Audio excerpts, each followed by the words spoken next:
In March 1992, a 24-year-old man left his Arcadia, Indiana home and never returned. For over 2 decades, his disappearance remained a mystery. On April 3, 1992, the authorities in Putnam County, Indiana, made a grim discovery.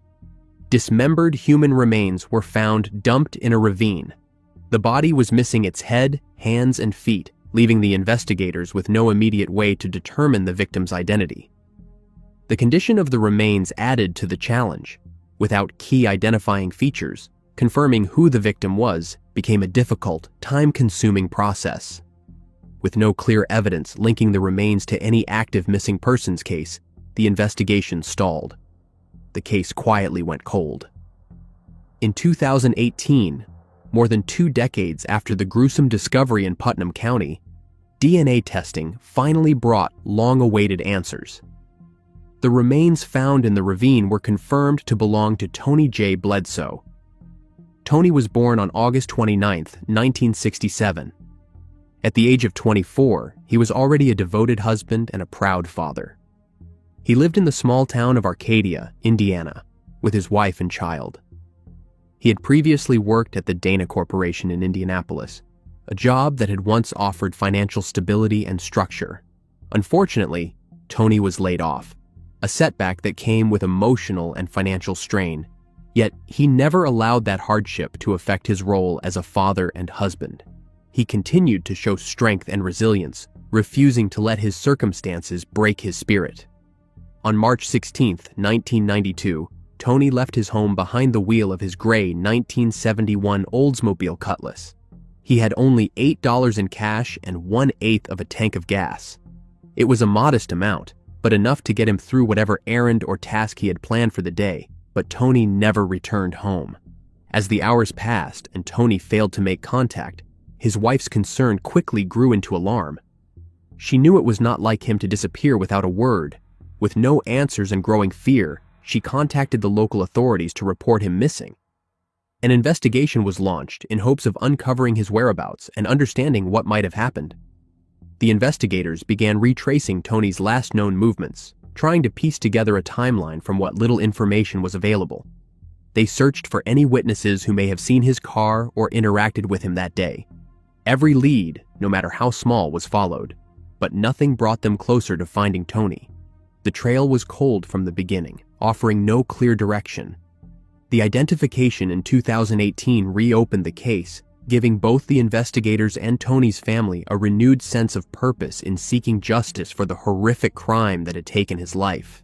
With this breakthrough, law enforcement agencies began re-examining every piece of evidence from the original case. They returned to old reports, re-interviewed individuals connected to Tony, and pursued any new leads that emerged. The investigators were determined to uncover the truth behind his demise, no matter how much time had passed. Their persistence led them down new investigative paths that had previously gone unexplored. The police efforts intensified after a critical tip was received on March 14th, just 2 days before the official identification of Tony's remains. The tip provided a disturbing new lead that shifted the focus of the investigation. The information came nearly 26 years after Tony vanished, and it would become a turning point in the case. The investigators were told that a man named Thomas Anderson had once spoken about Tony's case under chilling circumstances. According to the tipster, Thomas allegedly claimed to have witnessed another individual commit the crime. The story he shared was graphic and specific, mentioning not only the slaying, but also the dismemberment of Tony's body. The manner of dismemberment matched the condition of the remains found in 1992, his head, hands, and feet removed. The tip included further horrifying details. Thomas allegedly described how the missing body parts had been placed in a bucket filled with concrete. The information aligned with aspects of the original crime scene that had never been publicly released. Since that point, law enforcement has continued to actively pursue the case, conducting interviews, executing search warrants, and building on the foundation laid by the 2018 tip. The renewed investigation gave the case new life and provided Tony's family with hope that the person or people responsible for his demise would finally be held accountable. On May 20th, 2025, after years of quiet investigation and newly uncovered evidence, Indiana State Police, along with Hamilton County officials, arrested 53-year-old Thomas "Tommy" Anderson Jr. of Arcadia. He was formally charged with ending the life of Tony. During the course of the investigation, Anderson allegedly confessed to his role in Tony's demise, providing disturbing details that aligned with previously undisclosed evidence from the original crime scene. According to the investigators, Anderson spoke with police on 3 separate occasions. In each interview, he admitted to being involved in the events leading to Tony's end. He told the authorities that the motive behind the crime was tied to a car theft operation he and another man were involved in during the early 1990s. Anderson claimed that Tony had threatened to go to the police after realizing he had been sold a stolen car radio, putting their illegal activities at risk. Anderson recounted that on March 19, 1992, just days after Tony disappeared, he accompanied Tony to the home of another man involved in the racket, located in Noblesville. According to Anderson, it was inside that home that the situation turned fatal. He told the investigators that the second man shot Tony in the head with a shotgun before stabbing him multiple times with a knife. What began as a confrontation quickly escalated into a brutal crime. Anderson also admitted that he did not remain a bystander. He confessed to striking Tony with a baseball bat during the attack, further implicating himself. His account added new layers to the case and helped the investigators reconstruct the events that led to Tony's demise. Each detail Anderson shared strengthened the case against him and began to paint a clearer picture of the violence that had occurred behind closed doors. In his confession, Anderson provided a specific description of the knife used in the stabbing. He recalled its appearance and gave enough detail for the investigators to follow up on his claim. Acting on this information, the police conducted a search of the second suspect's home. The home belonged to a man named Andy Emmert, who had long remained in the shadows of the investigation. During the search, the authorities discovered a knife hidden inside a safe within Emmert's home. The weapon matched the description Anderson had provided nearly exactly, further corroborating his account. 2 Oldsmobile Cutlasses, the same vehicle Tony was last seen driving, was towed from Emmert's property. This physical evidence served as a critical link between Anderson's confession and the slaying itself, offering the investigators the confirmation they needed to continue building their case against both suspects. Anderson stated that after they ended Tony's life, he and the other man dismembered Tony's body, placing his head, hands, and feet into a pickle bucket filled with concrete. The intention, according to Anderson, was to make identification impossible and dispose of the evidence without a trace. His account was deeply disturbing, but it aligned with forensic findings made years earlier. He went on to say that the second man had been driving them toward a town with green in its name before they selected a dumping site for the remains. The investigators took note of the fact that Tony's dismembered body had been discovered approximately 10 miles from Greencastle, Indiana, matching Anderson's vague geographic reference. The proximity supported the credibility of Anderson's statement and further tied him to the disposal of Tony's remains. Anderson described how the body had been bound with nylon rope and spray-painted black in an effort to conceal it. These specific details were especially significant to investigators because they had never been released to the public. Only someone directly involved in the crime would have known about the rope and the use of spray paint on the body. The state police later confirmed that these facts had been intentionally withheld during the initial investigation. The secrecy had served as a way to test the credibility of any future confessions or leads. Even with Anderson naming the second man, Andy Emmert, as the one who allegedly pulled the trigger and stabbed Tony, no charges have been filed against Emmert at this time. The reasons behind this decision remain undisclosed, possibly due to ongoing investigation or insufficient evidence. Justin Robinson, Tony's son, said, "My dad did not leave. My dad did not just leave." 33 years after his father vanished off the face of the earth, Justin is finally getting answers, and perhaps even justice.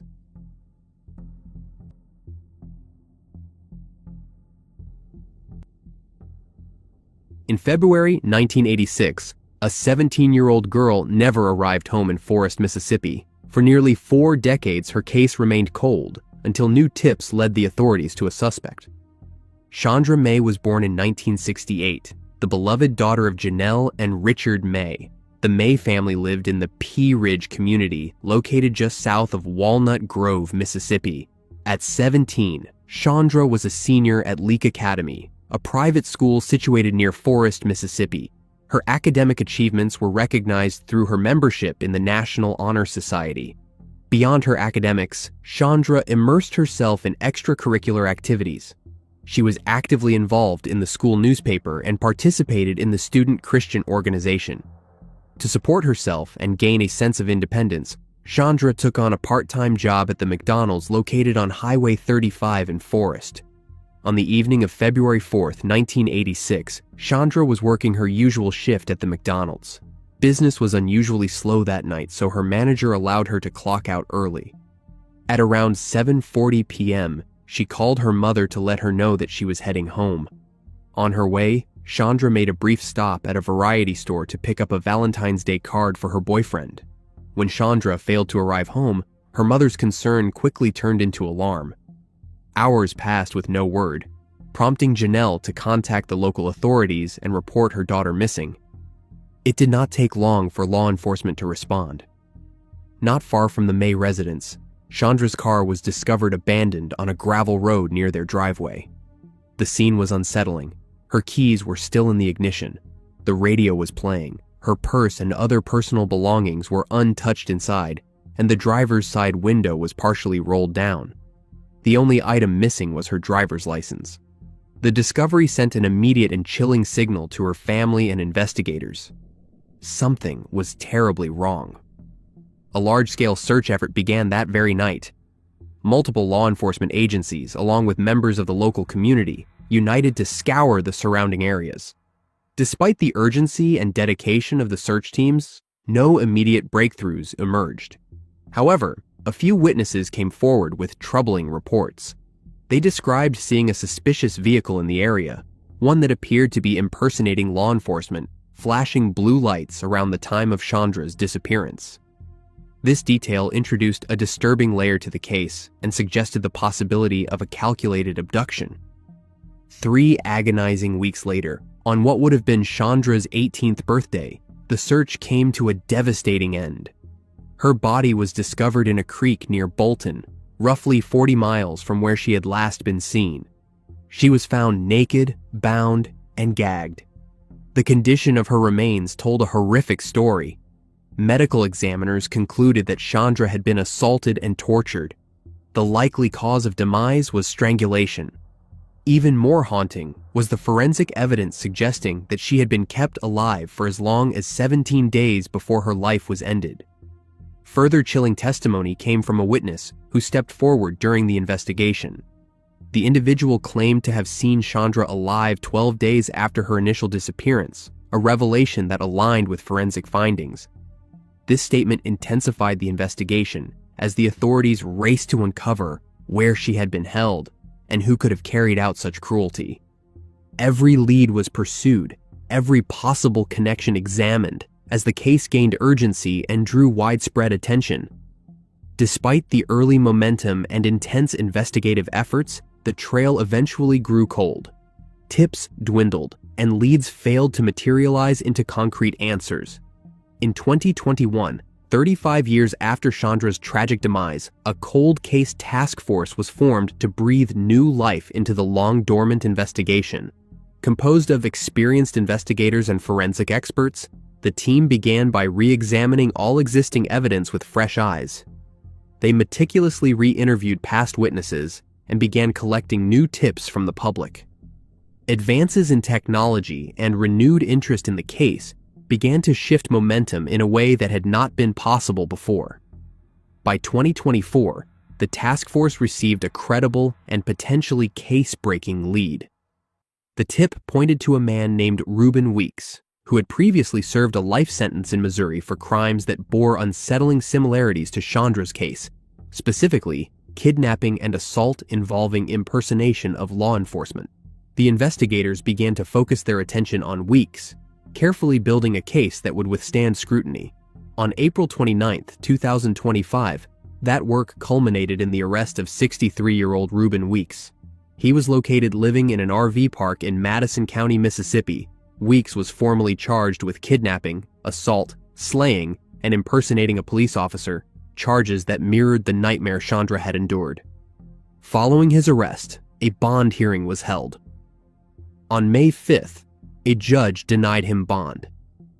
Weeks remained in custody as preparations for trial began. Key to this breakthrough were witness testimonies, possibly from as many as 3 individuals, who provided information that helped corroborate evidence and tie Weeks to the crime. For Shondra's brother and the rest of her family, the arrest represented more than a legal victory. It brought long-awaited hope. Janelle, who was already frail from protracted kidney disease at the time of Shondra's demise, passed away in 1994 at age 50. Her father, Richard, the burly but pleasant riverboat captain who plied his trade for a half-century on the wide Mississippi River, would join his wife there in 2023 at 81. Only Shondra's brother, Tim May, his children and grandchildren remained to witness the reckoning in his sister's brutal case. Tim said, "Closure. My mother passed away not knowing what happened. My father passed away not knowing what happened. I am it." In the 39 years since Shondra was slain, she missed so much. Her father walking her down the aisle, her mother bouncing her grandchild, and 1,000 other joys of life foregone. She has not even had the dignity of a proper inscription on her tombstone. Shondra's heart-shaped headstone is inscribed with a date of birth of February 26, 1968. The date of demise was conspicuously incomplete, February 1986. The blank space for the actual date was left there intentionally. Her unsolved case made it impossible for her loved ones to know on which of the 22 days of her kidnapping that she lost her life. With Weeks in custody, the May family could begin to consider what it meant to complete the story engraved on Shondra's grave marker, a final date to honor her memory and mark the closure of a painful, unresolved chapter.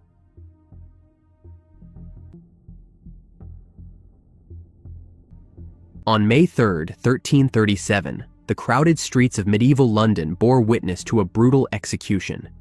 Behind this savage crime lay years of scandal.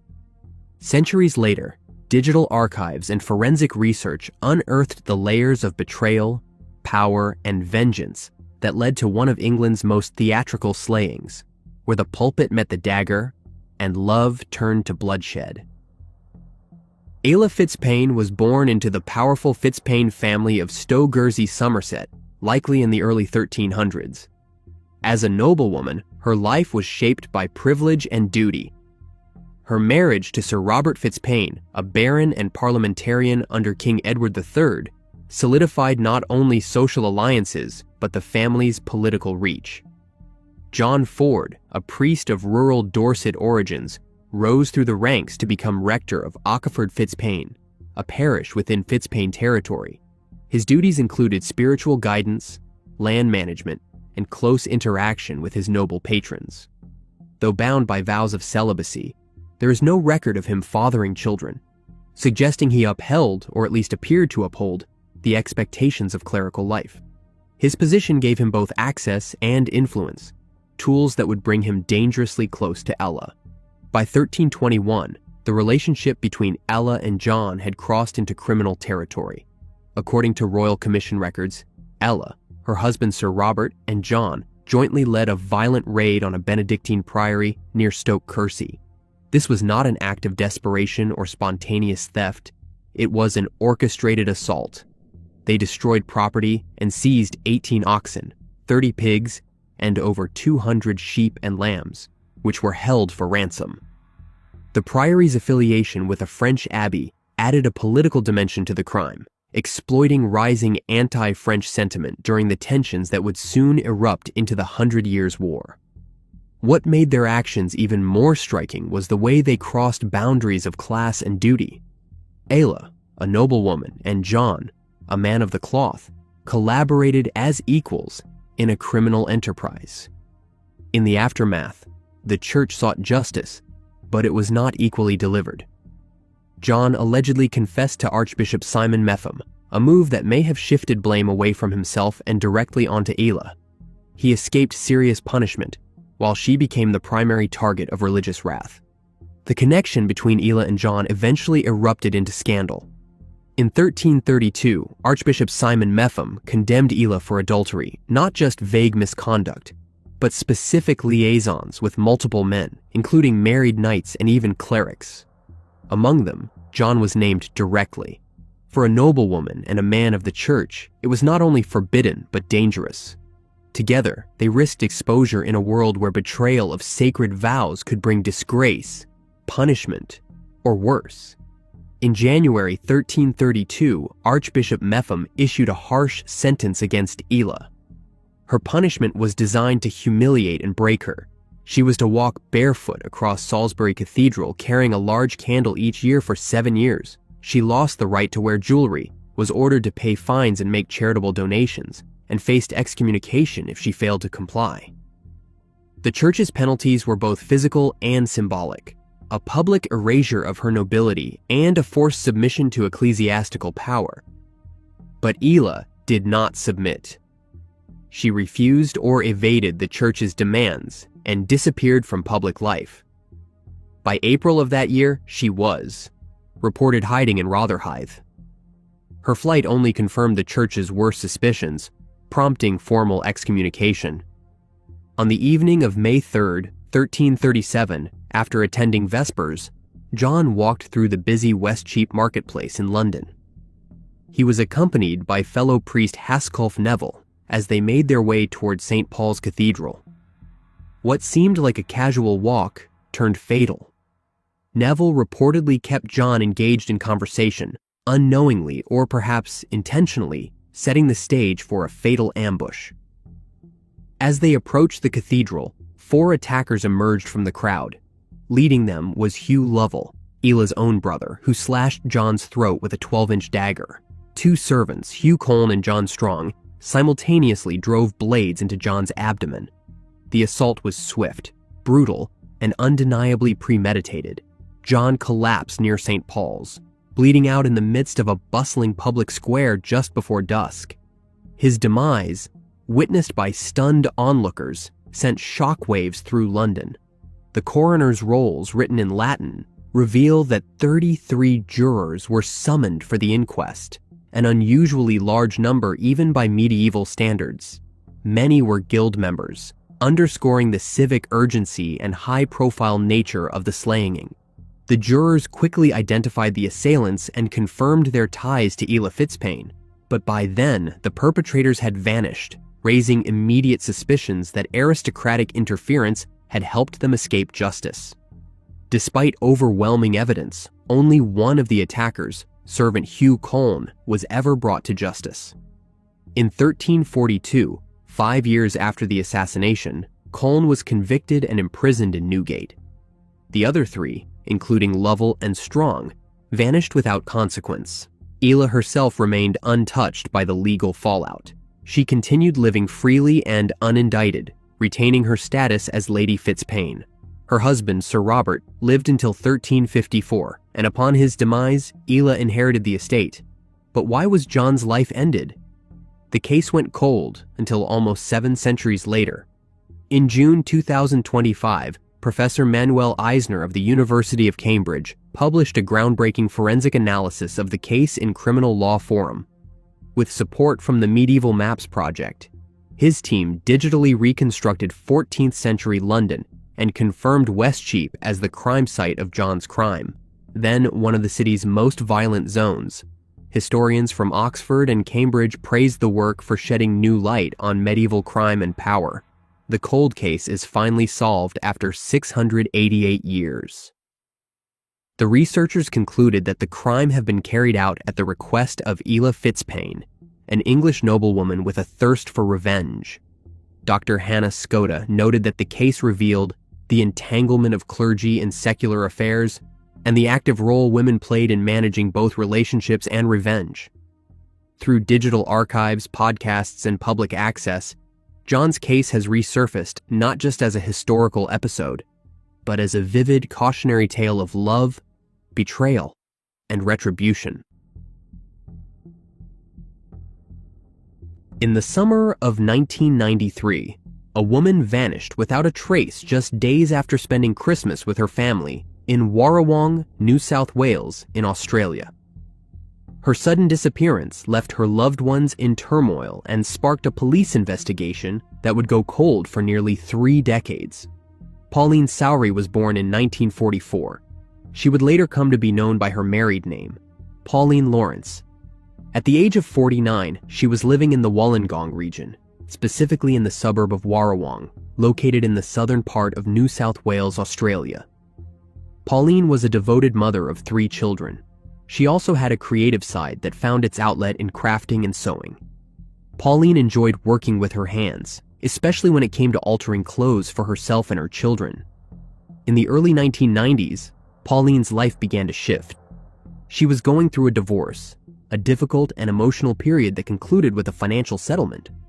But just as she was beginning to reshape her life after divorce, her simple, modest existence was about to be cut short, forever altering the lives of those who loved her. In 1993, around the Christmas season, Pauline was spending time with her family. It was meant to be a time of togetherness and celebration, but concern quickly set in when her loved ones realized she was nowhere to be found.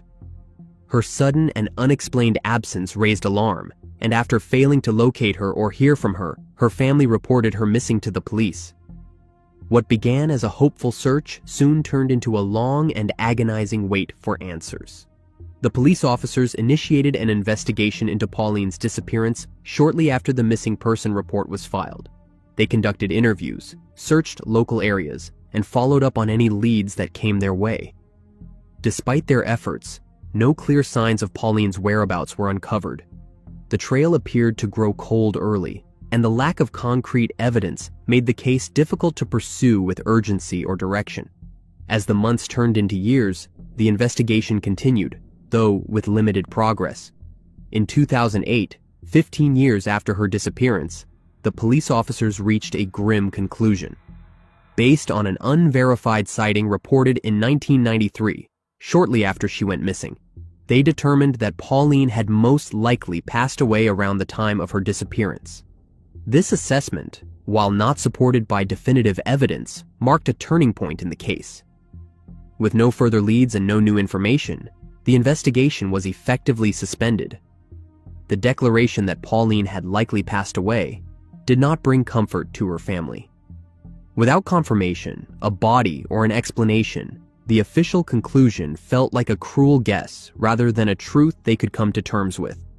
In 2022, nearly 3 decades after Pauline's disappearance, the investigators reopened her case under a renewed effort named Strike Force Anthea. With fresh eyes and modern investigative techniques, the authorities began re-examining old evidence and pursuing new leads. Their work led to multiple searches in bushland areas, where items of clothing were uncovered. These discoveries were considered potentially linked to Pauline, raising hope that answers might finally be within reach.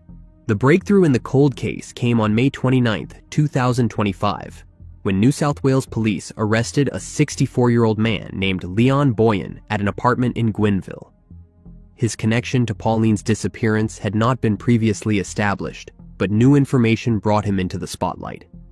The investigators had learned that Pauline had come into some money in mid-1994, a detail that appeared to have sparked a serious dispute.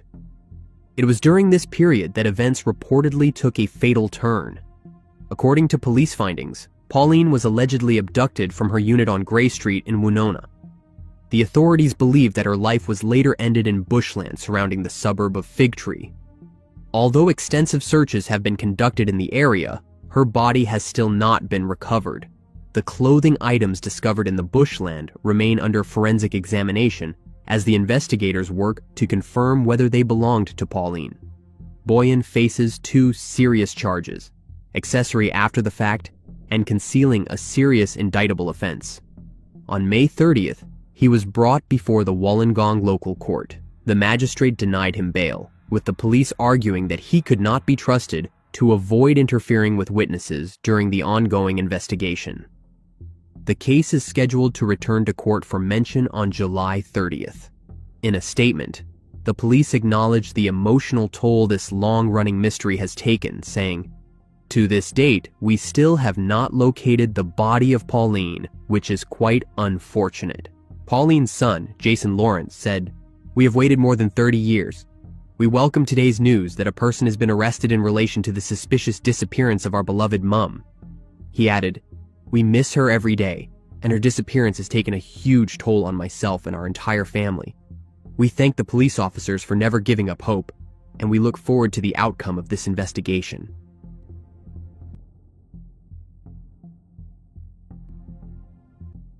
In August 2003, the police conducted a welfare check in Milford, New Hampshire, and made a horrifying discovery of a decomposing body. Suspicions were raised close to home, but the brutal crime would remain unsolved for over 2 decades. Paul Herlihy was born on November 16, 1952. He was a Massachusetts native who made a living as an antiques dealer. At one point, Paul had been married, but the relationship ended in divorce. Despite the separation, he remained a devoted father to his teenage son Douglas, who he loved deeply. However, Paul's relationship with Douglas was strained and increasingly troubled.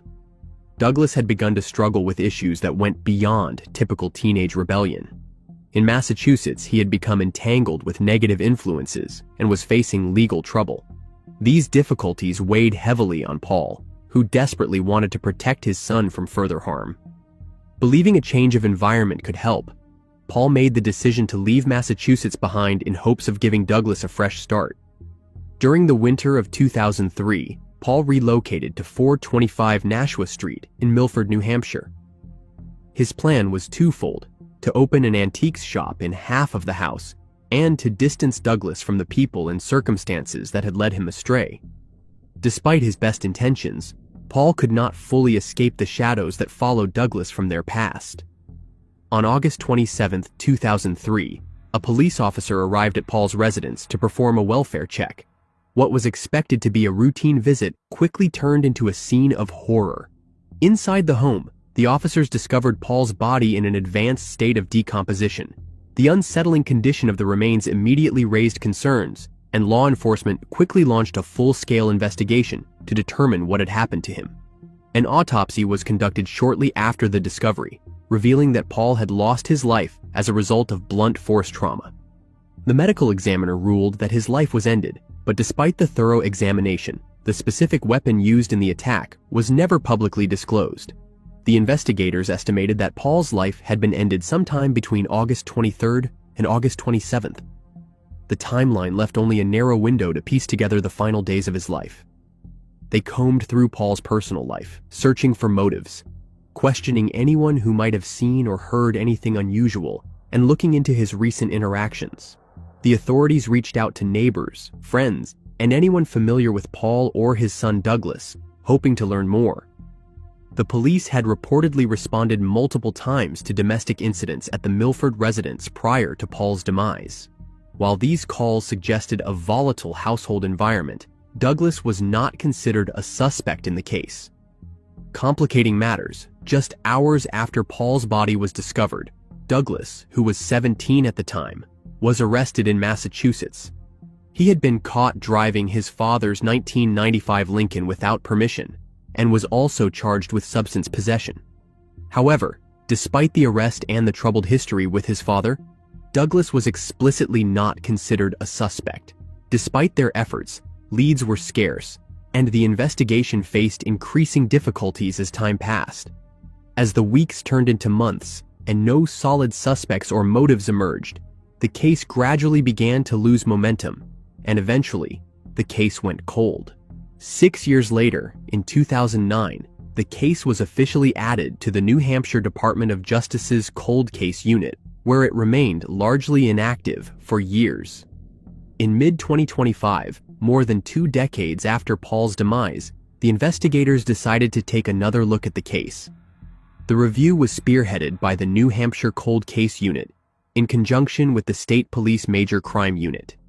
This renewed examination brought fresh attention to old evidence and introduced modern forensic techniques to reevaluate the crime scene, As a result, key findings emerged from a newly released probable cause affidavit that had not been fully explored before. According to the affidavit, one critical detail stood out. Only Paul and Douglas were present in the house when Paul lost his life.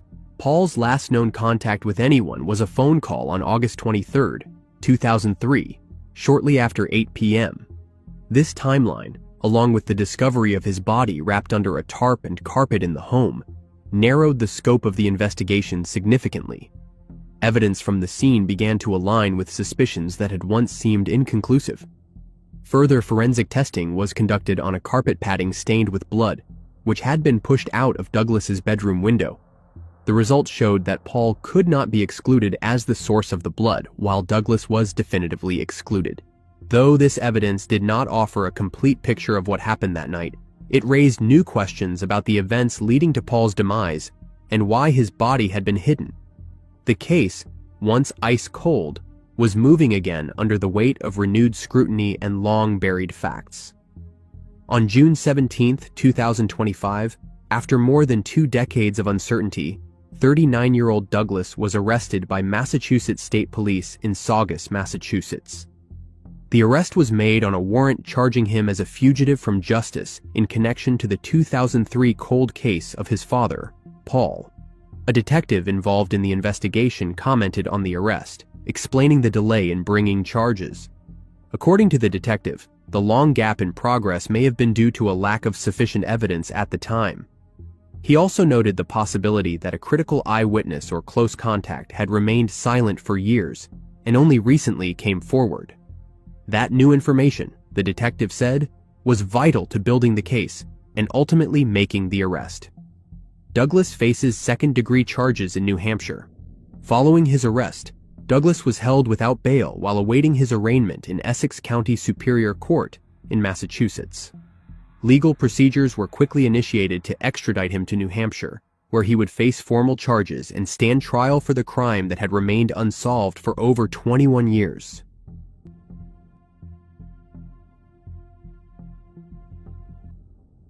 In October 1997, skeletal remains hidden in the woods near Wilkson, Washington, were stumbled upon.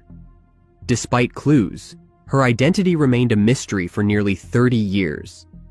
In October 1997, a mushroom picker walking through the woods in Wilkson made a grim discovery. As he moved through the dense forest terrain of Pierce County, he came across skeletal remains partially hidden from view. The location, a remote area along Gale Creek Road, lay approximately 9 miles from Wilkson School and just south of Buckley. Startled by the find, the mushroom picker quickly alerted the local authorities. The police arrived promptly at the scene and began a detailed examination of the site. The skeletal remains appeared to have been deliberately concealed. The body had been placed in a shallow depression and carefully covered with logs, a clear indication that someone had tried to hide it, suggesting foul play. The circumstances immediately turned the discovery into a criminal investigation. As the forensic teams processed the scene, they collected the clothing and items found with the remains. The victim had been wearing a dark blue long-sleeved sweatshirt featuring the Pacific Lutheran University logo alongside a basketball graphic and the word Lutz. She also had on size 7 Union Bay blue jeans and white Reebok tennis shoes trimmed in yellow and green, marked as size 4.5. These details provided the investigators with some clues, but no concrete identity. A preliminary analysis of the bones suggested that the victim was a female, approximately 5 feet 5 inches tall, and likely between the ages of 20 and 50. Despite these findings, the woman's identity remained elusive. No missing persons reports seemed to match the description, and the clothing did not lead to any direct leads. With little forensic technology available at the time to advance the case further, investigators faced a frustrating end. The remains were carefully stored, and the case was kept open, though it quietly drifted into obscurity over time. The cold case took a significant turn almost 12 years later, in August 2009, when the details of the unidentified woman, known only as the Pierce County Jane Doe, were officially entered into the National Missing and Unidentified Persons System. Though the case had remained stagnant for over a decade, This step ensured her story would not be forgotten. It also meant that if any future technological advancements occurred, her case could be revisited with new tools and perspectives. In 2023, 14 years later, renewed efforts to identify the woman finally brought a long-awaited breakthrough in April 2025. Evidence preserved from the remains was submitted to Othram. Using forensic-grade genome sequencing and genealogical analysis, the scientists were able to match the unidentified DNA to living relatives. After decades of uncertainty, the investigators were able to put a name to the remains: Laurie K. Krage. Laurie was born on December 17, 1959. In 1982, she married Thomas Krage. Their marriage lasted for 6 years before they divorced in 1988. The reasons behind their separation remain private, as neither shared publicly about their relationship or its end. Laurie found love again and married her second husband, Ronald Martin, in March 1995. They resided in Pierce County, Washington, where they remained for years. Laurie had been married to Ronald at the time of her disappearance. He had passed away from natural causes in 2020, closing one potential avenue for direct questioning. Despite the identification, new questions quickly emerged. Most notably, the unsettling fact that Laurie had never been reported missing. For the investigators, this detail stood out as both puzzling and deeply troubling. The detectives reopened the case, determined to uncover the truth behind Laurie's demise.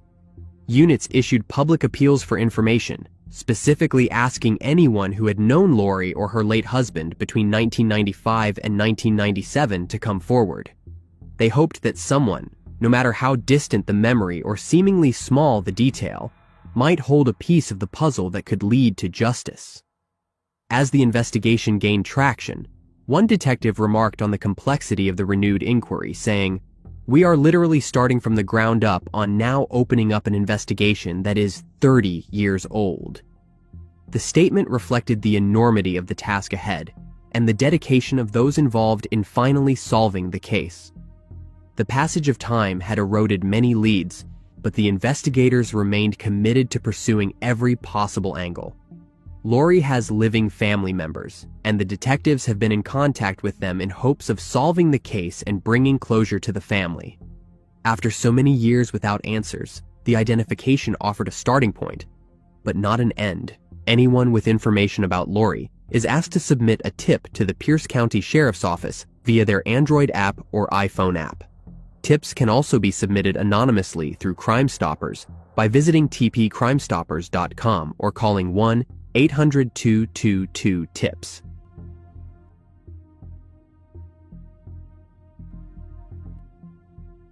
In August 1986, partial skeletal human remains were discovered in Herlihy, Georgia.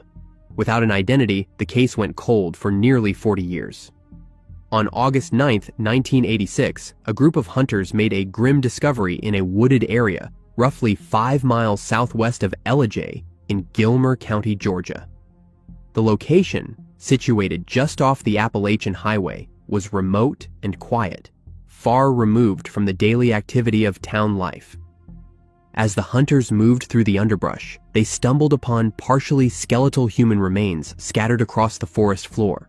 Horrified by the scene, they immediately contacted the local authorities. The police arrived swiftly at the location, securing the area to preserve any potential evidence. The remains were in an advanced state of decomposition, with bones exposed and disarticulated, indicating that the body had been in the woods for a significant amount of time. The scene was disturbing and raised immediate concerns of foul play. The police began documenting and collecting evidence, but the condition of the remains made identification and investigation particularly challenging. A medical examiner was brought in to perform a thorough autopsy on the remains.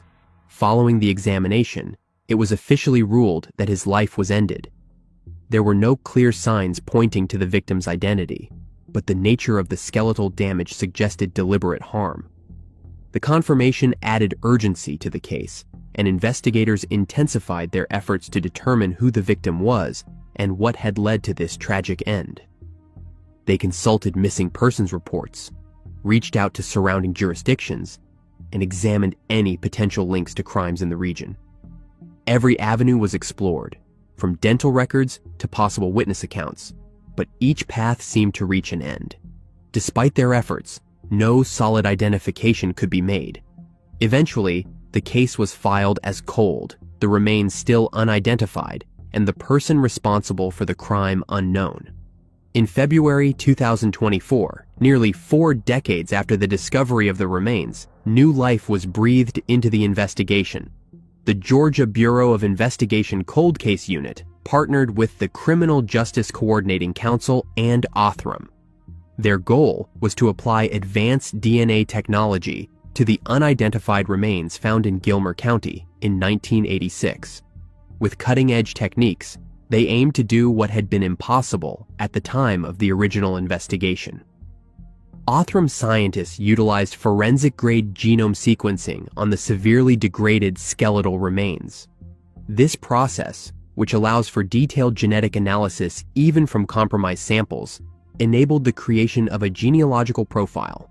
Once built, the profile was entered into genealogical databases in hopes of identifying living relatives. The effort led to a nationwide search for potential familial connections. Eventually, the break came through Kin-SNP rapid relationship testing, a method used to confirm genetic links between individuals. The results pointed directly to David Clary.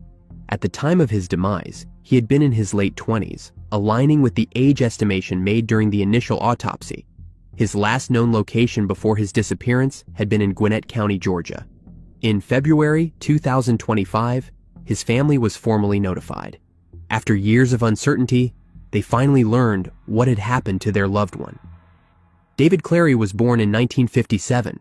He spent most of his life in Charlotte, North Carolina. It was there that he grew up and built the foundation of his adult life. At the age of 29, he had already begun to establish a routine centered around his work, which required frequent travel. His professional duties often took him through metro Atlanta and into various parts of North Georgia, a region he had become very familiar with. This constant travel was part of the hustle David had embraced. With David being identified, the emotional weight of the news brought both sorrow and a measure of closure, even as it opened the door to new questions about his demise. The case has been reclassified and remains open and active. The investigators are working to retrace David's final movements, hoping to uncover crucial leads that could point to a suspect or motive. No suspects have been publicly named, and the motive behind the slaying remains unknown. The authorities continue to urge anyone with information to come forward. Anyone with information is asked to contact the GBI Regional Investigative Office in Cleveland at 706-348-4866. Anonymous tips can also be submitted to the GBI by contacting the GBI tip line at 1-800-597-TIPS, 8477.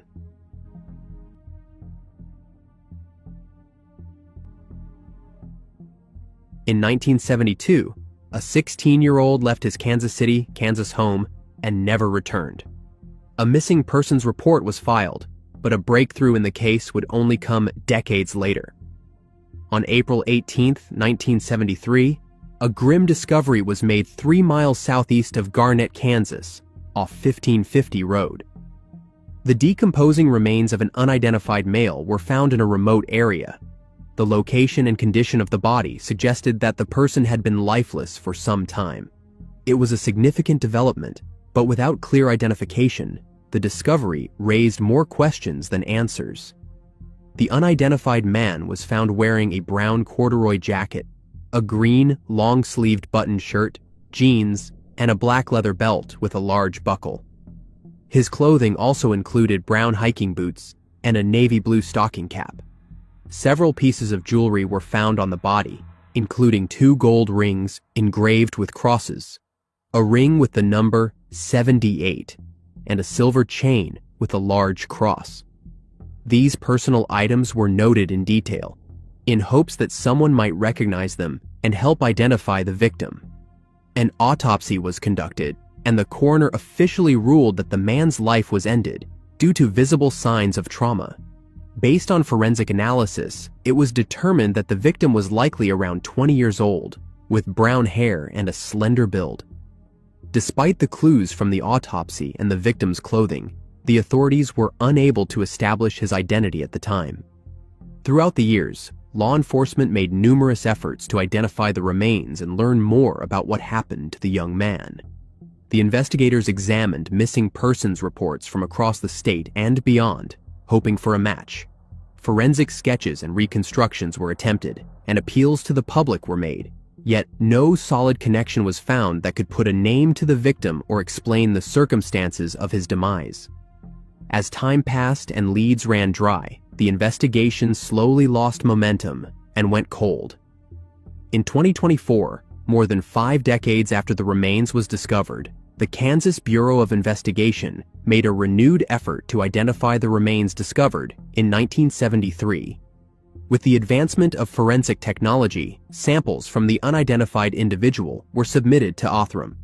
This effort was made possible through funding provided by the National Missing and Unidentified Persons System. By early 2025, a breakthrough emerged. Testing conducted by Othram had led to the identification of genetic relatives of the unknown man. This discovery marked a major step forward in a case that had remained unsolved for more than 5 decades. The results provided investigators with new hope and a clearer path toward finally learning the identity of the victim. Acting on the information uncovered through forensic genealogy, agents from the Kansas Bureau of Investigation and the Anderson County Sheriff's Office began locating potential family members. Their search led them to the siblings of the unidentified man. After conducting interviews and obtaining a DNA sample from one of the siblings, the authorities submitted the sample for comparison. The DNA analysis confirmed what had long been unknown. The remains belonged to Jimmy Allen Dollison. After more than 50 years of uncertainty, Jimmy was no longer unidentified. Jimmy was born in 1956. In 1972, 16-year-old Jimmy was living with his family in Kansas City, Kansas. The Dollison household was a tight-knit one, and Jimmy was surrounded by people who cared for him deeply. Concern quickly turned into fear when Jimmy failed to return home. His parents, alarmed by his absence and knowing this was out of character, filed a missing person report. The authorities took the matter seriously and launched an investigation to locate the missing teen. The police officers began searching tirelessly, canvassing neighborhoods, speaking with locals, and following up on any leads that could shed light on Jimmy's whereabouts. His family, who had lived with unanswered questions for decades, finally received confirmation of what had happened to their beloved son and brother. With Jimmy's identity confirmed, the case shifted focus. Local investigators and the Anderson County Sheriff's Office intensified efforts to uncover the circumstances surrounding his demise. The case, long treated as a mystery without a name, now had a face, a family, and a history. The investigators began working to trace Jimmy's final movements and identify the people he was last seen with. The authorities are revisiting old records, interviewing individuals who may have known Jimmy in the early 1970s, and seeking new information that could finally reveal who was responsible for taking his life. The authorities urge anyone with information about the case to contact the KBI at 1-800-KS-CRIME. On December 7, 1958, Kenneth and Barbara Martin set off from their Portland, Oregon home with their 3 daughters, but the family never returned. For decades, the case remained unsolved. Kenneth Ken Martin was born on September 10, 1904, and Barbara Aileen Cable was born in February 1910. The two got married on November 28, 1929, and together they built a life rooted in love, family, and community. By 1958, they had 4 children: Donald, who was 28 years old, Barbara, affectionately called Barbie, aged 14, Virginia, aged 13, and the youngest, Susan, who was just 11. The Martins lived in a cozy 2-story Tudor-style home in Portland, Oregon. Each December, their street transformed into a festive display of lights and decorations, earning it the nickname Candy Lane. This tradition was one the Martins wholeheartedly embraced. Ken, in particular, took great joy in playing Santa Claus for the neighborhood children in the familiar red suit and handing out homemade candy cane ornaments. But the Martins' community spirit was not limited to the holiday season. During the warmer months, they were known to organize summer talent shows, parades, and Kool-Aid stands, turning their neighborhood into a lively and welcoming space. At the time, their oldest child, Donald, was serving in the United States Navy and was stationed in New York State. On the night of December 6, 1958, Ken and Barbara attended a Christmas party in Portland. After enjoying the evening, they returned home to their residence at 1715 Northeast 56th Avenue, located in the Roseway neighborhood of Northeast Portland. They had already discussed plans for the following day, a casual Sunday outing into the countryside with their 3 daughters. That Sunday morning, on December 7th, Ken turned down an invitation from their relatives, the Evans family, who had asked them over for dinner. Ken explained that they already had a full day planned and wanted to stick to it. They traveled in their cream and red 1954 Ford Country Squire station wagon, heading east toward the Columbia River Gorge. The plan was simple: to collect greenery for homemade Christmas decorations. But while the family's destination was generally known, the specifics of their journey remained vague. Neighbors offered conflicting accounts. One, Ella Chin, said she saw them leave around 2 p.m., while another, Frank Womack, recalled the departure being closer to 1:30 p.m. Later that day, the family's vehicle was spotted at a gas station in Cascade Locks, roughly 40 miles from their home. Dean Baxter, the station owner, said that he sold the Martins 5 gallons of gas around 4 p.m. and watched their car continue eastward. A short time after, the Martins were seen at the Paradise Snack Bar in Hood River by waitress Clara York, who remembered serving them. Additional unconfirmed sightings placed them along the north bank of the Columbia River in Washington as evening approached. Witnesses recalled specific clothing. Kenneth wore a tan jacket and dark trousers. Barbara was dressed in a navy coat, a plaid jacket, and a black print dress. Barbie had on rolled cuff jeans and a beige coat. One of the last reported sightings came from Kelsey and Doris Knutson, who claimed that they saw a vehicle matching the Martins under the Bridge of the Gods at dusk. 2 unidentified men stood outside the car, speaking with the passengers inside.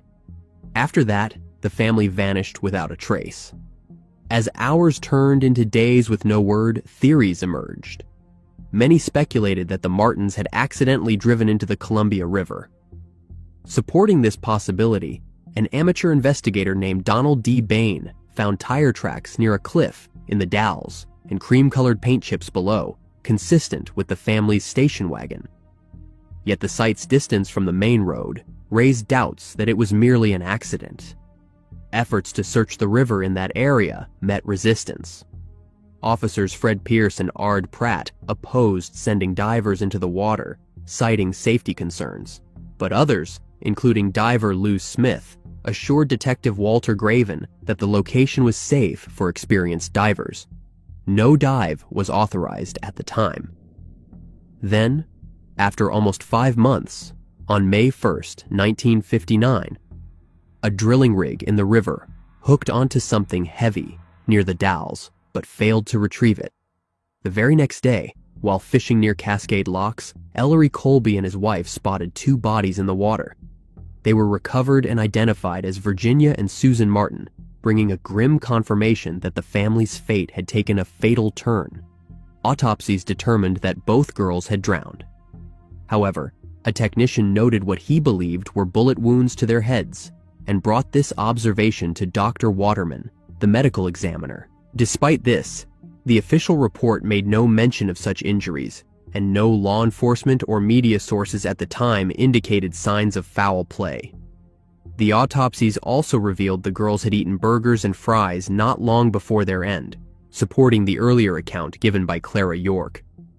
Traces of aluminum were found on Susan's clothing, an odd detail considering an aluminum plant stood near the area where the drilling rig had made contact with something underwater. After the bodies were discovered, Dr. Waterman received anonymous, threatening phone calls from someone warning him not to identify any of the remaining missing Martins. Both girls were cremated, but their urns went unclaimed for 10 years. In 1969, someone finally retrieved them, though who that person was remains unknown.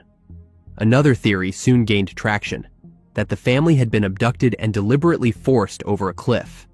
In 1961, a Camas resident wrote to the Oregon Journal, recounting that they were parked with a companion near Cascade Locks on December 7th when they saw a car pass under the railroad tracks toward the locks. Just moments later, they heard screaming. Upon investigating, they found nothing, but the memory remained unsettling in light of the family's disappearance. Donald Martin, the eldest son and only surviving member of the family, was living in New York at the time of the incident. Despite the gravity of the situation, he did not return to Oregon to assist in the search for his parents and sisters, claiming that his Aunt Charlotte advised him to remain in New York, but Charlotte denied this, expressing confusion over his absence. Donald also failed to attend either of his sisters' memorial services, later claiming he had confused the dates. As the sole heir to the Martin estate, Donald inherited a total of $36,000, which included a $14,000 double indemnity policy, $6,000 in additional insurance policies, and $13,000 in savings, a sum that would amount to over $370,000 today. Detective Walter Graven grew suspicious of Donald, particularly after uncovering details of his troubled history. 4 years before the disappearance, Donald had been dismissed from his job at Portland's Meier and Frank department store for stealing more than $2,000 worth of merchandise. In a report, Graven noted that Donald confessed to the theft, attributing his behavior to emotional distress.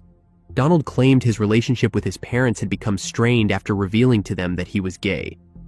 He had reportedly insulted his mother, calling her a fat slob, and expressed resentment toward his father. He even went as far as to say he feared his sisters would grow up to be just like them. Additional reports indicated that Donald had faced theft allegations in New York and was undergoing psychiatric treatment there. When Donald eventually returned to Oregon, he told the investigators that important documents were missing from his father's desk, including tax returns and a bank ledger. Around the same time, a white 1951 Chevrolet was found abandoned in Hood River, not far from the last known location of the Martins. The car had been stolen by ex-convict Lester Kenneth Price, who had taken it from a friend in Venice, California. Near the abandoned vehicle, a woman's glove was discovered, but it was determined not to belong to Barbara Martin. Donald passed away in October 2004 at the age of 73, leaving behind 3 children. He was buried with his wife at the National Memorial Cemetery of the Pacific. From early on, Multnomah County Police leaned toward the belief that the family had been victims of foul play. The tire marks leading from the road's edge to the cliff suggested that the vehicle may have been intentionally pushed. This conflicted with reports placing the Martins on the north bank of the Columbia River in Washington at dusk, while the physical evidence pointed to the south bank in Oregon. Adding to the mystery was the arrest of 2 ex-convicts for car theft the day after the family vanished, though the authorities could not confirm any connection. Detective Graven remained convinced until his end in 1988 that the family's lives had been ended, and that the truth would only be known once their vehicle was recovered from the river. For decades, the case went cold. Throughout the latter half of the 20th century, no formal recovery efforts were made for the missing Martins.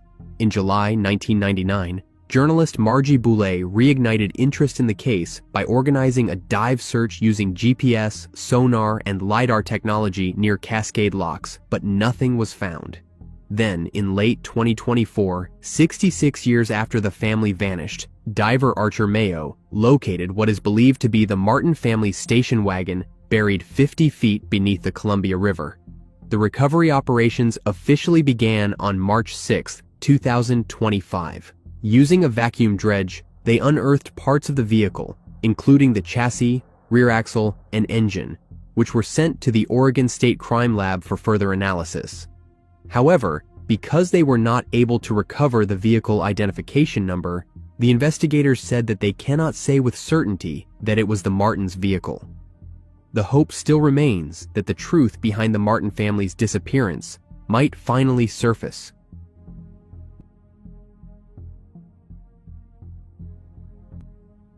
In September 2012, an 18-year-old vanished without a trace in Gainesville, Florida. What began as a missing persons case quickly spiraled into a harrowing investigation involving jealousy, obsession, and premeditated violence. Christian Aguilar was born on November 16, 1993, in Miami-Dade County, specifically in the city of Doral, Florida. He was the eldest son of Carlos and Claudia Aguilar and grew up in a warm and loving household alongside his younger brother. Christian received his early education at Doral Academy Preparatory School.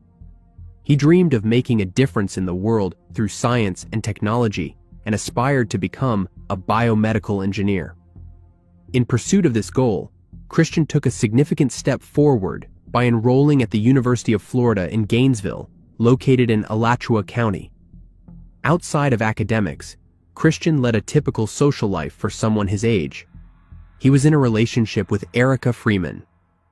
On September 20, 2012, concern quickly set in when Christian's girlfriend was unable to reach him despite repeatedly calling and sending multiple text messages. Her unease intensified as more time passed without a response, prompting her to contact the authorities and officially report him missing. The search for Christian quickly gained momentum. The police were joined by his devastated family members, close friends, and a large number of concerned community volunteers. Together, they combed through various locations in and around Gainesville, hoping to find any sign of Christian. Their efforts even included aerial surveillance, as an air unit was deployed to cover wider ground in the search for clues. Despite the growing scale of the search, days passed with no sign of Christian. Each passing day heightened the sense of dread among his loved ones, yet they refused to give up hope. Flyers were distributed, search parties were organized, and prayers were said endlessly. The community rallied together, holding on to the belief that Christian would be found safe and brought home. Tragically, that hope was shattered on the afternoon of October 12th when a group of hunters stumbled upon a gruesome discovery in a remote wooded area of Levy County. The partially buried remains they found were later identified through dental records as belonging to Christian. The area where the body was discovered was isolated, adding a chilling layer to an already devastating situation. Christian's remains were sent for further examination, and a medical report was conducted to determine the cause of demise. The autopsy revealed a horrifying truth. Christian's life was ended as a result of poisoning and strangulation. There were fluids in his lungs. These findings confirmed that his disappearance had not been accidental, but the result of a violent and deliberate act. As the investigation into Christian's disappearance progressed, the authorities focused on the last known person to have seen him, Pedro Bravo. Pedro was soon invited in for questioning. During his initial interview, he told the police that he had been struggling with thoughts of ending his own life and had reached out to Christian for emotional support. He admitted that they had a few disagreements during their time together and added an unusual detail. A random hitchhiker had supposedly joined them in the car for part of the ride. To verify his statements, the authorities asked Pedro to walk them through the exact route he and Christian had taken on the day of the disappearance. Not long after, Pedro was placed in custody under a 72-hour hold, cited as a precaution to ensure he was not a danger to himself. While in custody, Pedro was subjected to a second round of interrogation. This time, the investigators noticed inconsistencies in his story. He admitted that the disagreement between him and Christian had escalated into a physical altercation after the supposed hitchhiker was dropped off, marking a significant change from his earlier version of events. The investigators began to explore the relationship dynamics between Christian and Pedro more deeply. They soon discovered that the tension between the two went beyond a simple disagreement. Before Christian began dating Erica Freeman, she had been in a relationship with Pedro. All three had attended the same high school in Doral, Florida. Erica and Pedro had ended their relationship in 2012 during their senior year, shortly before Erica enrolled at Santa Fe Community College. Christian and Erica started seeing each other not long after starting college, but out of respect and concern, they chose to keep their relationship hidden from Pedro. Their efforts to keep the relationship secret were unsuccessful. Pedro eventually found out through mutual friends, and the revelation reportedly left him feeling betrayed. The investigators learned that Pedro had taken the breakup hard, and discovering that Erica had moved on with Christian only fueled his anger. His mental health, already in decline, began to spiral further. Using his emotional struggles as a pretext, Pedro contacted Christian under the guise of needing support. The investigators believed this was all part of a calculated plan to lure Christian into a vulnerable situation. With clear signs pointing to a motive, the authorities intensified their efforts to gather evidence. One troubling detail stood out to detectives: Pedro's lack of genuine concern for Christian's well-being. Based on this and other findings, they charged him with failure to render aid and secured a search warrant for his vehicle. During the search, they uncovered traces of dirt and limestone in the undercarriage, which were later identified as matching soil from Levy County, the same area where Christian's remains had been found. A Gatorade bottle and a roll of duct tape were also retrieved and sent for analysis. Further searches yielded even more incriminating discoveries. At Pedro's residence, the investigators found a receipt for the recent purchase of a shovel. Digging deeper, they examined his personal journal and uncovered chilling details, entries revealing his obsession with rekindling his relationship with Erica and his belief that Christian's removal was key to achieving that goal. The writings laid out a disturbing plan, confirming what investigators had begun to suspect.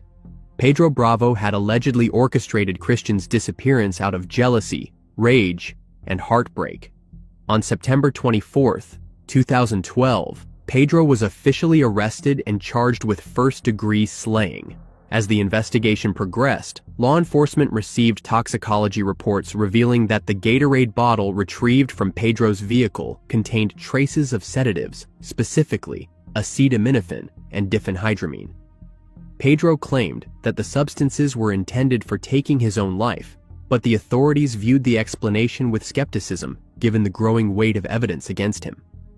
Further analysis of Pedro's phone records showed that his device had been pinged for several hours in the parking lot of a Walmart located on Northwest 13th Street on the night Christian went missing.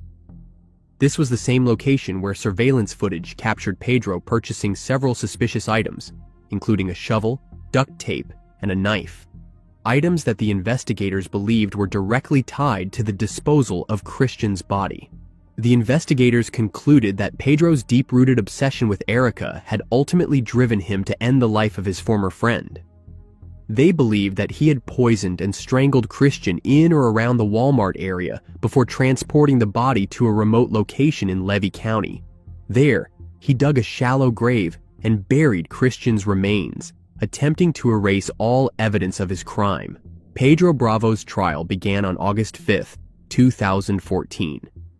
The prosecutors presented the physical evidence collected from Pedro's car, Christian's remains, and Pedro's purchases from Walmart. Multiple witnesses testified during the proceedings, many of whom emphasized Pedro's intense fixation on Erica and his jealousy over her relationship with Christian.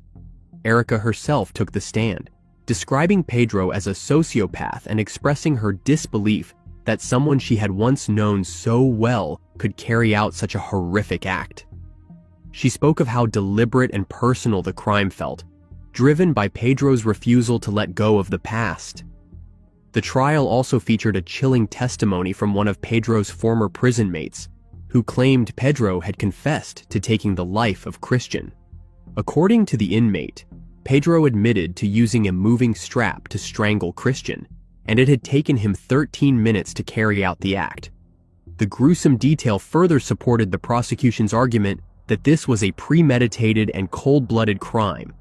After careful deliberation, the jury found Pedro Bravo guilty, along with multiple other charges, including false imprisonment, poisoning, and tampering with physical evidence. On August 15th, he was sentenced to life in prison without the possibility of parole. Though he continued to claim his innocence in court, a letter later obtained from his time in prison revealed a moment of self-reflection in which he referred to himself as a monster for hurting Christian. Pedro filed an appeal in 2016, but the court rejected his claims. A decade after being convicted of ending his high school best friend's life, Pedro attempted to overturn his life sentence through a complex scheme involving false testimony and secret communications. In 2025, Kelsey Edwards falsely claimed to have seen Christian alive after his fight with Pedro. Michelangelo, who had earlier told the court that Pedro confessed to the crime while in jail, took back his statement. The authorities discovered a trail of messages and Cash App transactions between Pedro and Kelsey, revealing that everything was just a scheme that Pedro arranged from prison. Angelo admitted that he had lied and was given a 7-year prison sentence. Edwards, who also lied during the case, was given 5 years of probation after pleading guilty to fraud. As part of the failed effort to overturn his conviction, Pedro privately admitted to Edwards that Christian had passed away in his car during a fight. He finally confessed more than 10 years after the crime. In March 2025, Pedro took his own life inside the Okeechobee Correctional Institution.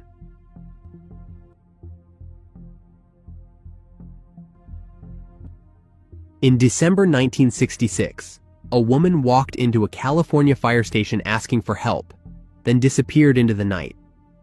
3 months later, her body was found. For nearly 60 years, she remained a Jane Doe. In early 1967, the body of a woman was found on a cliffside by a hunter along the edge of a road in Tiburon, California. The woman was never identified, and she remained known only as the Marin County Jane Doe. In early 2023, 74-year-old Pauline Vaillancourt decided to take a mail-in DNA test. She joined an ancestry website, never expecting it to uncover the truth she had chased since she was a teenager.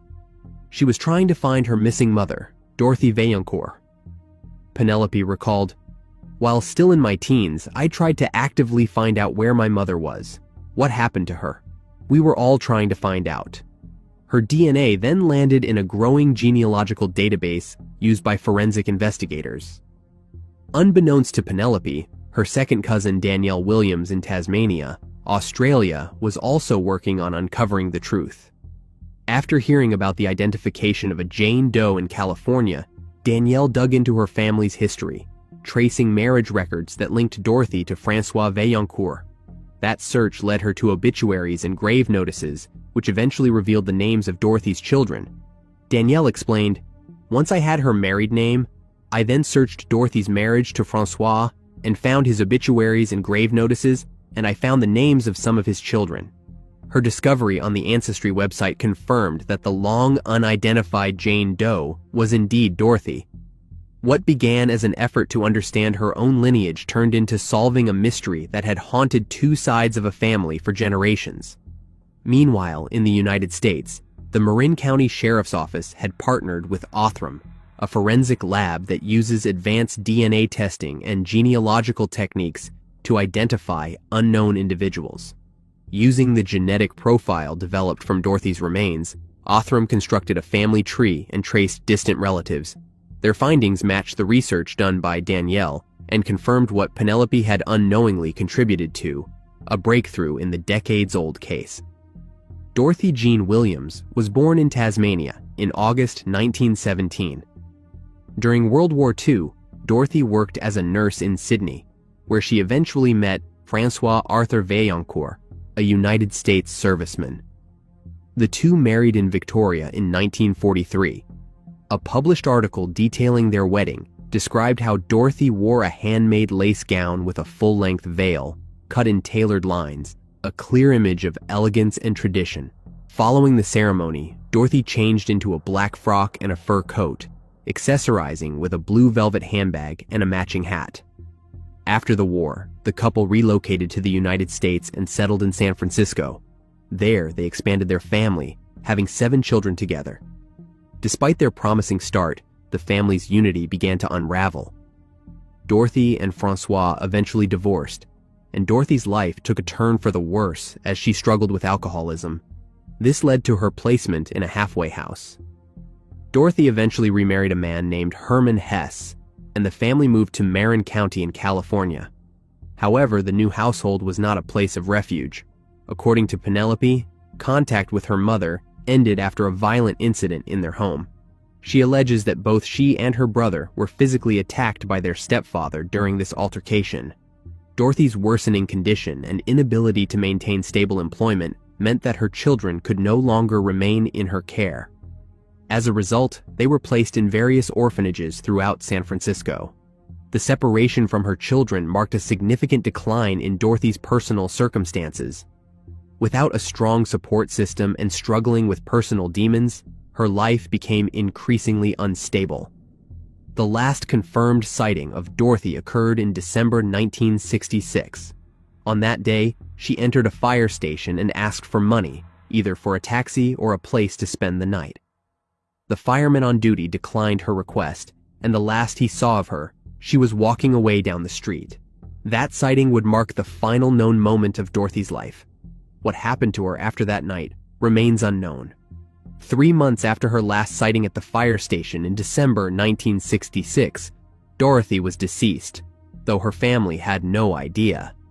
Penelope was only 15 years old when she lost contact with her mother after leaving their unstable home in California in 1965.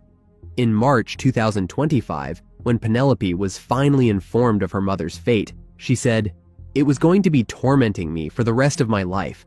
I do not have answers to anything. I hate it so much, I really do." Despite the identification, key questions remain unanswered. The exact cause of Dorothy's demise has never been determined. Some members of the family believe that a man Dorothy had once been romantically involved with may have played a role, but no concrete evidence has surfaced. For Penelope, the questions still linger painfully. She asked, "I do not know how she ended up there. Was her life ended? Did somebody hit her with a car? Did she slip and fall?" In June 1986, a quiet afternoon in North Miami Beach, Florida, turned fatal. The final words of the victim were, "Do not shoot." For nearly 4 decades, the case remained unsolved until a breakthrough came. Shirley Brant was born on June 14, 1936, and grew up in Florida. In the 1960s, she pursued a career in entertainment, performing as a singer on cruise ships alongside her sister. The stage lights and applause marked the beginning of Shirley's professional journey. However, by the early 1970s, she shifted her focus to real estate. She began her real estate career by selling residential homes. It was not long before Shirley set her sights higher, transitioning into commercial real estate. Outside of her career, Shirley was devoted to her family and community. She was married to Dr. Lawrence Brant, a well-known dentist in their area, and together they raised 4 children. Shirley actively participated in charitable efforts, especially those supporting Soviet Jews during the Refusenik movement. On June 13, 1986, everything changed. Shirley was at work in her second-story office at Brant Realty Corporation, located on Northeast 18th Avenue. She was on the phone chatting with a friend, while a coworker nearby was quietly focused on entering data into a computer. According to the police, 2 men walked into the office without warning. One of them immediately turned aggressive, demanding that Shirley hang up the phone. The authorities would later describe the incident as an attempted robbery, but when Shirley refused and began to scream, the man responded with fatal force. Despite her desperate final words, "Do not shoot," he fired a shot directly at her face. The phone receiver was ripped from the landline base and left beneath her desk as both men fled the scene. Emergency responders rushed Shirley to Parkway Regional Hospital, but the damage was irreversible. She succumbed to her injuries not long after arriving. The autopsy confirmed that Shirley's life was ended by the single gunshot wound to the head. The investigators acted swiftly, collecting fingerprints from around the scene, including prints on the phone found under Shirley's desk. But despite this evidence, the case began to unravel. For reasons that remain unclear even decades later, the prints were never submitted to the Automated Fingerprint Identification System, a database that might have helped identify a suspect early on. It was a critical opportunity missed in the pursuit of justice for Shirley. At the time of the shooting, a witness present in the office described the 2 suspects as nicely dressed. Both men were seen wearing dress pants and long-sleeve collared shirts. The investigators believes that this deliberate choice of attire may have been a tactic to appear professional and avoid drawing attention to themselves. After the shooting, the suspects did not just flee the scene. They took cash and credit cards with them, adding theft to the violence they had already committed. In a desperate bid for answers, Shirley's family offered a $25,000 reward for information leading to the arrest of the man responsible for the shooting. The weapon was described as a small caliber firearm, but beyond that, there were no solid leads. With no arrests, no suspects, and no further developments, the investigation eventually lost momentum. Time passed, and the trail grew cold. But in January 2023, almost 37 years after the crime took place, the North Miami Beach Police Department launched a new cold case unit to review unsolved cases. The investigators revisited Shirley's case and uncovered the original fingerprints collected from the crime scene. These prints were resubmitted using updated forensic technology. On March 21, 2025, the breakthrough finally came. A match was found. The fingerprints were linked to 64-year-old Jeffrey Taylor. He was arrested on April 24, 2025, and charged in the second degree with using a firearm. Taylor was booked into the Turner Guilford Night Correctional Center in Miami, where he remains held without bond.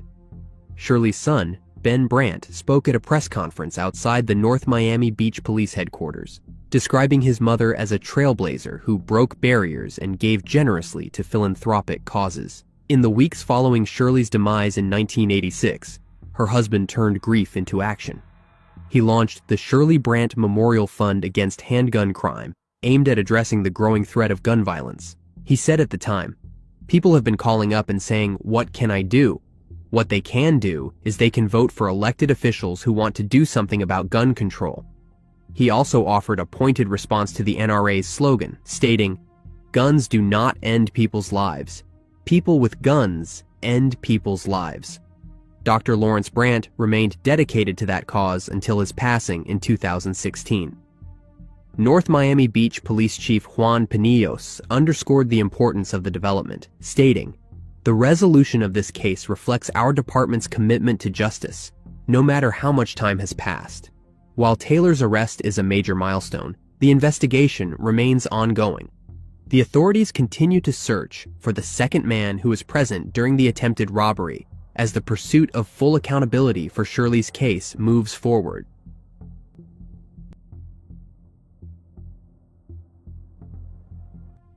In October 2001, a 25-year-old woman vanished after leaving her boyfriend's home in Willard, Ohio.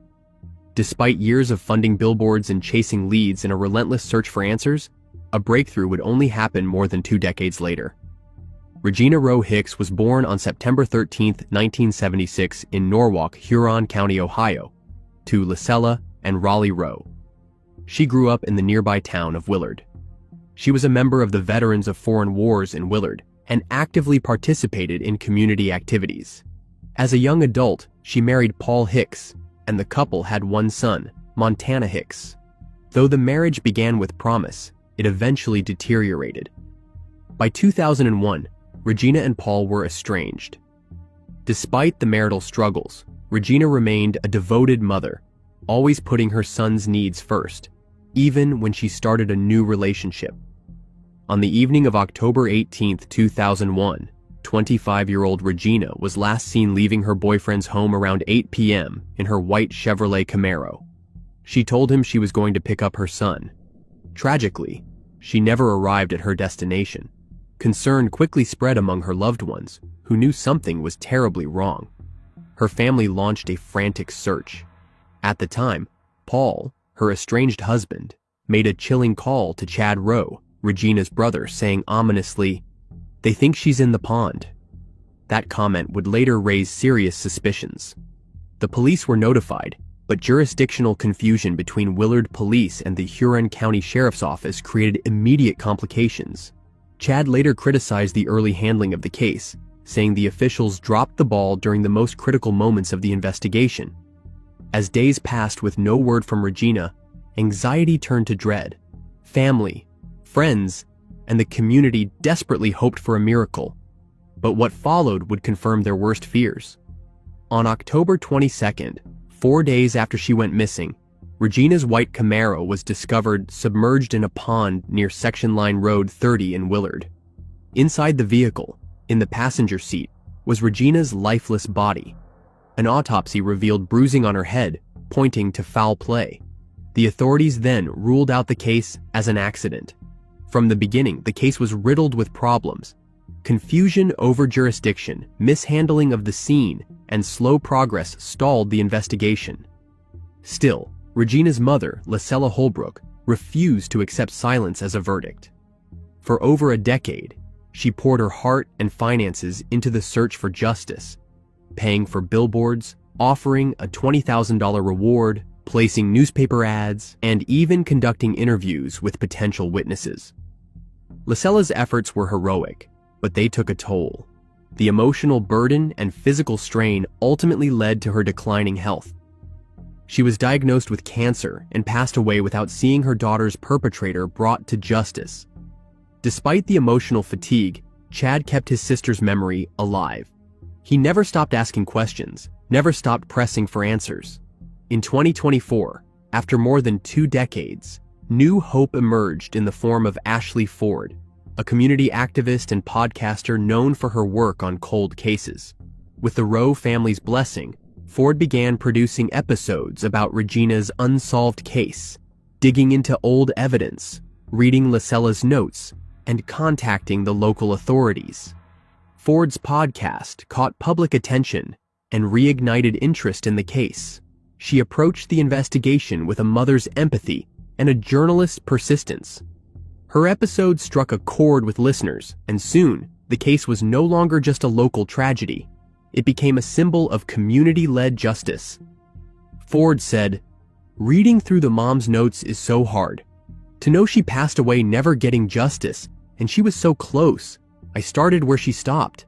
After Forde's coverage, agents from the Ohio Bureau of Criminal Investigation visited Chad, something they had not done in years. That visit signaled a turning point. It appeared the wheels of justice were finally turning again. Chad expressed cautious optimism, saying, "I am hoping within the next year or so, we can get it all solved and get the right people that need to be in jail.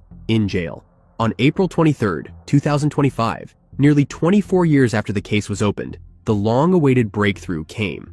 Ohio Attorney General Dave Yost and Huron County Prosecutor James Sitterly announced that 50-year-old Paul Hicks, living in Sandusky, had been indicted on 3 counts of slaying and 1 count of kidnapping. He was arrested by agents from BCI and the U.S. Marshals Service in Seneca County. He was not a stranger to criminal allegations.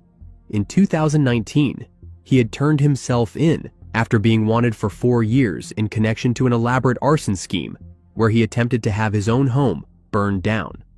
Prior to the fire, cameras captured 2 people entering the home carrying gas cans. They can be seen removing 2 large TVs and dousing the inside of the house. Hicks tried blaming the fire on his ex-girlfriend and pointed her out in the video. He went to extremes to frame her. He had another woman purchase a custom mask from a company called That's My Face and had her buy a wig that matched his ex's hair. Hicks also bought a video surveillance system and protected the recording device inside a fireproof box so that the so-called evidence would survive. The investigators questioned the ex-girlfriend, but she was cleared. In 2019, Hicks was indicted on aggravated arson, perjury, and insurance fraud charges. The case went through years of court appearances and continuations. Ultimately, Hicks took a plea deal, pleading no contest, and was found guilty on a misdemeanor insurance fraud charge. He was sentenced to community control. Civilly, though, Allstate won its case, and Hicks agreed to pay $400,000 to the insurance company. These past allegations painted a troubling picture of Hicks's history and character. During a press conference, Attorney General Yost said, "Recent developments have opened a door and led to, at long last, an indictment. Now it is up to us to prove the case beyond a reasonable doubt in a court of law." Though the legal process is expected to be long, for Chad and the memory of his mother Lacella, the arrest of Paul Hicks is a long overdue first step in securing justice for Regina. The investigation remains ongoing, and the authorities continue to encourage anyone with information to come forward. Attorney General Dave Yost said, "Recent developments have opened a door and led to at long last an indictment. Now it is up to us to prove the case beyond a reasonable doubt beyond a court of law." Hicks was arraigned and he entered a plea of not guilty. His bond was set at $2 million.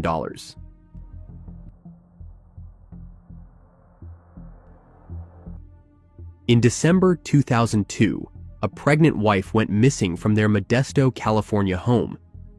As loved ones searched frantically and police launched an investigation, the public watched in horror as what began as a missing person case quickly unraveled into something far darker.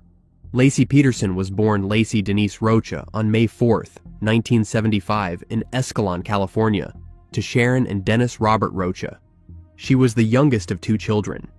When Laci was just 2 years old, her parents divorced, and Sharon moved with her children to Modesto, while Dennis remained on the family's dairy farm. Laci spent weekends visiting her father at the farm, maintaining a connection to her rural roots.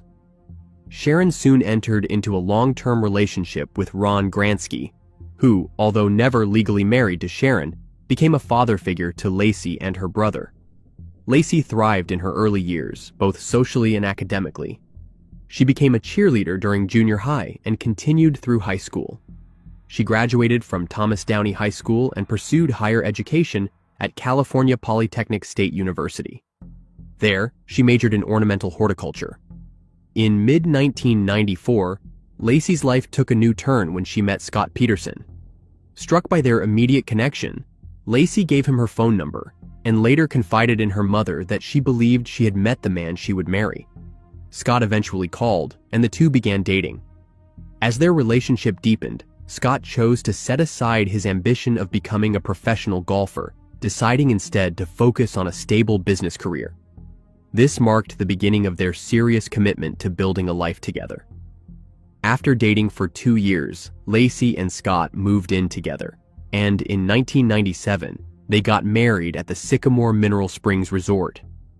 Their relationship appeared solid and hopeful as they embarked on married life. In October 2000, they purchased a charming 3-bedroom, 2-bath bungalow on Covina Avenue, nestled in an upscale neighborhood near East La Loma Park in Modesto. Professionally, the couple seemed well established. Laci worked part-time as a substitute teacher, a role that suited her nurturing nature.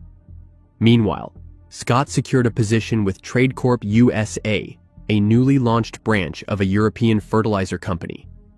His job came with a monthly salary of $5,000 before taxes, giving the couple a degree of financial stability as they planned for the next phase of their life together.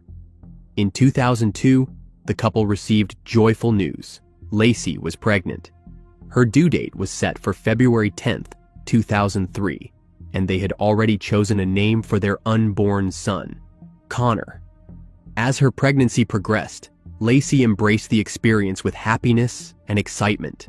Life felt full and promising, yet behind the surface of this seemingly idyllic chapter, an unseen danger loomed, one that Laci could never have anticipated. On the morning of December 24, 2002, Scott Peterson returned home from a solo fishing trip to the Berkeley Marina, only to find that his pregnant wife, Laci, was missing. Concerned, he called Laci's mother, who immediately contacted other family members. The family gathered at the Peterson home and began reaching out to friends and neighbors in search of any information about Laci's whereabouts. As the situation grew more serious, Laci's stepfather, Ron, contacted the Modesto Police Department and filed a missing person report, prompting the first official steps in what would become a widely publicized investigation. When the Modesto police officers arrived at the Peterson residence, they conducted a preliminary interview with Scott and did a cursory search of the house. Scott told the detectives that he had gone fishing for sturgeon at the Berkeley Marina, about 90 miles away from Modesto. He claimed that Laci had been home earlier that morning, watching a Martha Stewart television program about meringue, preparing to mop the floor, bake cookies, and walk the family dog, Mackenzie, to a nearby park. He said that upon returning that afternoon, Laci's vehicle was in the driveway, the house was empty, and he had found Mackenzie alone in the backyard, still wearing his leash. Inside the home, the police found Laci's keys, wallet, sunglasses, and purse stored in a closet, raising questions about her abrupt disappearance. As news of Laci's vanishing spread, an intensive search effort quickly mobilized. On December 25th, more than 900 individuals, including friends, family members, and neighbors, joined the search, canvassing the area and posting missing person flyers. The authorities offered a $25,000 reward for information about Laci's whereabouts. That amount soon increased to $250,000 and was eventually raised to $500,000 in the hopes of encouraging new leads. Though the case initially lacked concrete evidence of foul play, the investigators harbored growing suspicions. Scott's demeanor and actions began drawing scrutiny from the detectives, who noted inconsistencies in his statements and behavior. As days passed without new clues, the authorities grew more concerned that something more sinister had occurred.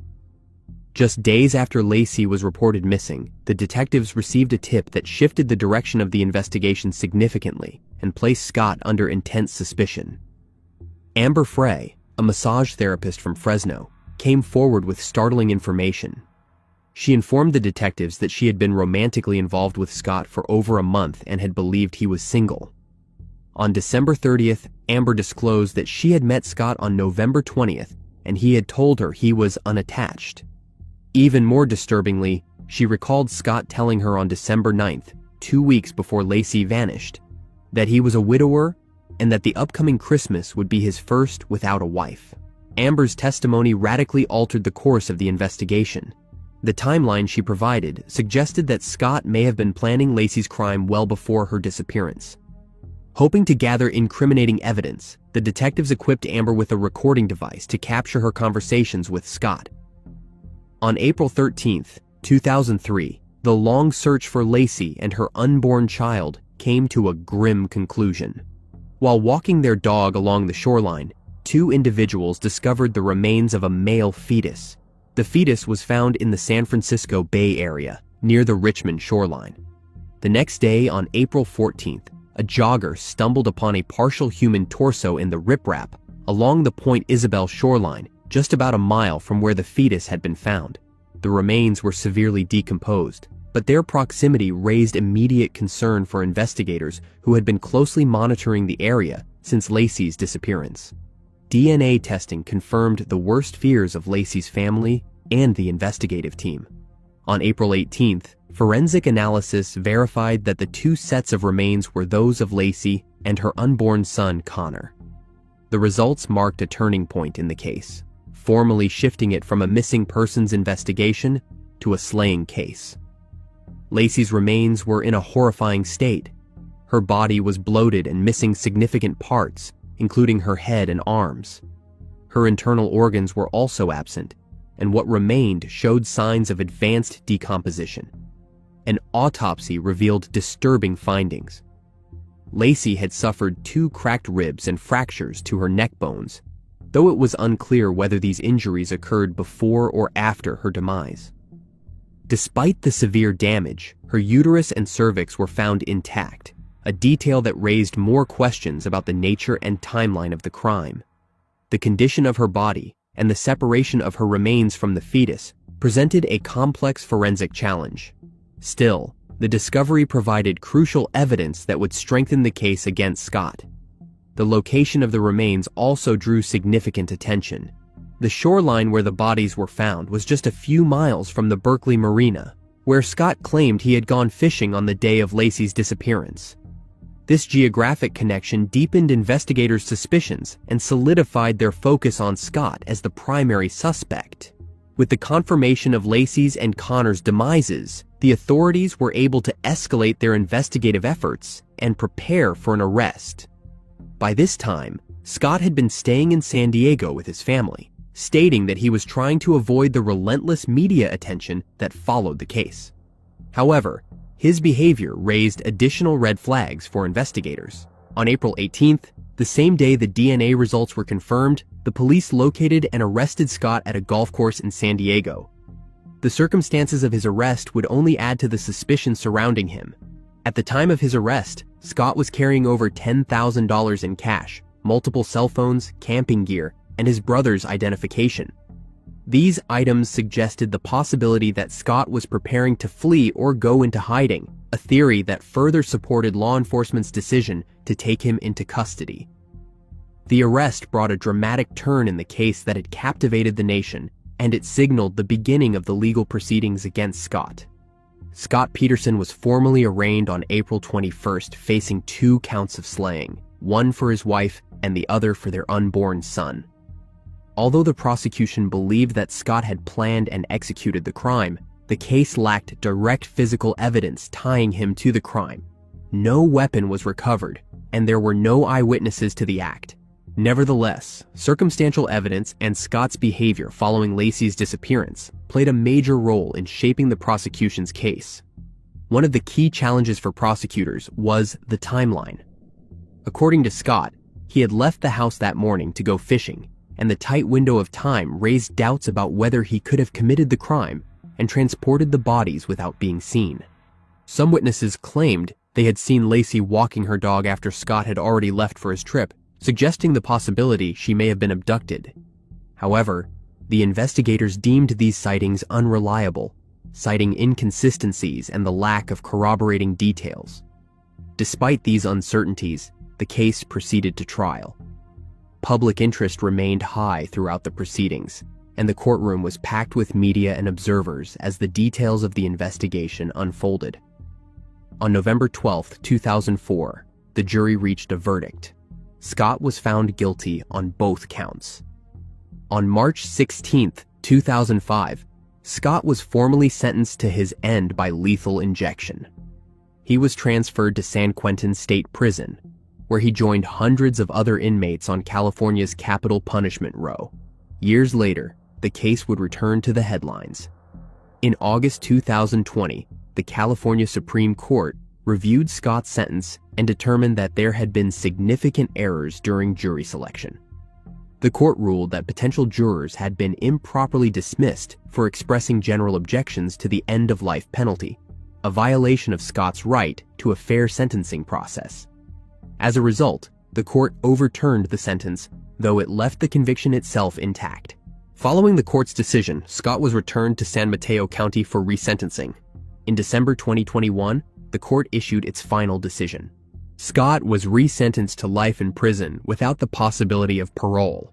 With that, the legal process reached a new conclusion, one that ensured Scott would spend the rest of his life behind bars, even as the emotional scars of Laci and Connor's demises continued to linger. In 2025, more than 2 decades after the crime took place, the case came back in the news. In late April, the Los Angeles Innocence Project made a bombshell announcement. The nonprofit declared in a court filing that after a year-long investigation, it had uncovered new evidence that eviscerates the prosecution's theory of what occurred and proves Scott's innocence. The Los Angeles Innocence Project presents new evidence showing a home across the street from the Petersons that was burgled the day of Laci's disappearance, and that a witness reportedly heard a conversation between the burglars that Laci saw them and confronted them. The organization also says it has obtained new, sworn statements from witnesses who reported seeing Laci in the neighborhood after the prosecutors claimed that Scott ended her life. It also argues that it has uncovered new evidence linking the burglars to a van that was set on a fire nearby and had a mattress inside with apparent bloodstains. The filing states that the prosecution suppressed evidence of the police investigation into that incident, and that it has not been subjected to more precise DNA testing to establish a link to Laci's case. A key argument from last month's filing emphasizes that new research and methods to determine fetal growth indicate that the Petersons' unborn child was older than the prosecution's expert witness, Dr. Gregory DeVore, said, meaning Laci's life was ended days after the prosecution claimed. Included in the petition was a declaration from Scott describing his behavior in his marriage as disgraceful and immature, but denying he played a role in the demise of his wife and their unborn child. He wrote, "I have steadfastly maintained my innocence from the moment my wife went missing on December 24, 2002, throughout my trial, appeal, and post-conviction proceedings, and to this day. I had absolutely nothing to do with the disappearance and ends of my wife and son. Now it is up to the court to decide if Scott will receive a new trial."